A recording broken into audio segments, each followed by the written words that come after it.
अच्छा, तो हम पीएमसी पे टेस्ट के एमसीक्यूज कर रहे थे फोर्स एंड मोशन चैप्टर के। ओके, 50 कर लिए थे। 51 था हमारे पास है कि unit of instantaneous velocity that is metre per second. Okay, if an object move with constant speed then its acceleration always is. जब कांस्टेंट स्पीड है तो एक्सेलरेशन तो हमारे पास 0 ही होगी। Accelerating frame of reference which has constant acceleration is that is freely falling body on earth। ये हमने पहले भी कि if a car move from 15 meter second to 5 meter per second, average acceleration मांगा है 15 minus 5 हमें 10 देता है। कार 5 minus 15 10 divided by 10, तो हमारे पास 1 आंसर ही बनता है। 54 में हमारे पास क्या होगा, ए ऑप्शन ही करेक्ट है। Rate of change of displacement with respect to time, it's the definition of velocity. हमारे पास वेलोसिटी की डेफिनेशन है। अच्छा, when an object move on a circular path and come back to its initial position, then तो क्या हम क्या कह सकते हैं कि कौन सी बात करेक्ट है, दैट कि हमारे पास डिस्टेंस तो जीरो नहीं हो सकता, डिस्प्लेसमेंट सिर्फ जीरो होगा। 57 है हमारे पास कि a bullet moving with speed of 100 meter पर सेकेंड। एक बुलेट है जो कि 100 मीटर पर सेकेंड की स्पीड से हमारे पास जा रही है। Okay, penetrate two plank of equal thickness, then the number of such planks, number पूछ रहा है such planks के by the same bullet when the speed is double। अच्छा, हमारे पास डिस्टेंस और वेलोसिटी का हमारे पास जो रिलेशन है, डिस्टेंस जो है ना वो हमारे पास वेलोसिटी के साथ स्क्वायर के साथ रिलेशन रखता है। ठीक है, v1 square divide by vt square 2 square.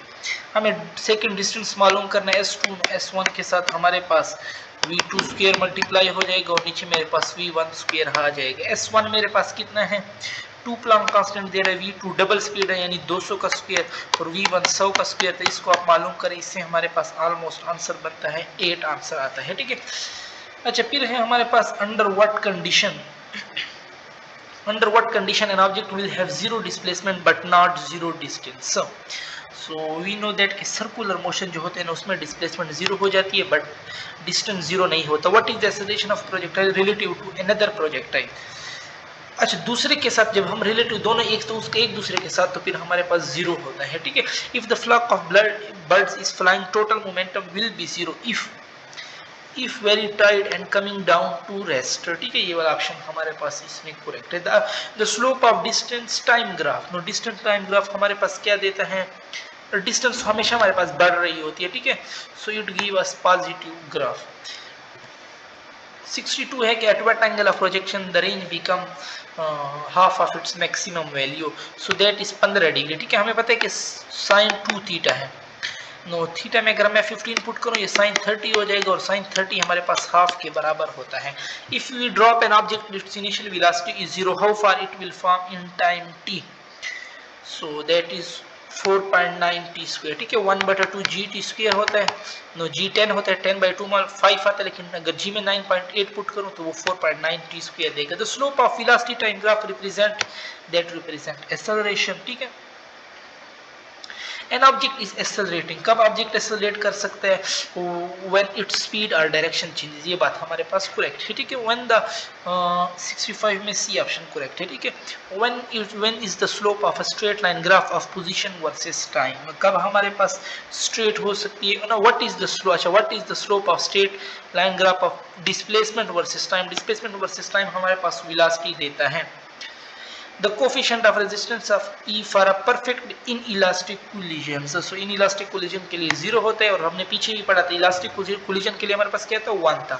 When the two bodies stick together after the collision is said to be, so that उस collision को फिर हम क्या कहते हैं, that collision is totally inelastic।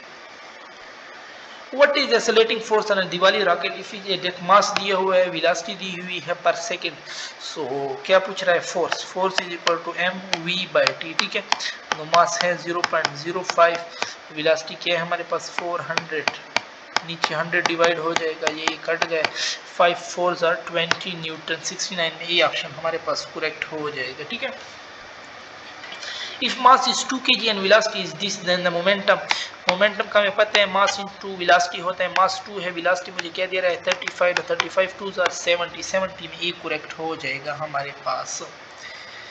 71 है कि the momentum of a particle changes when, momentum of particle कब हमारे पास चेंज होते हैं, जब एनर्जी इज चेंज या फोर्स इज अप्लाई, दोनों हमारे पास करेक्ट है।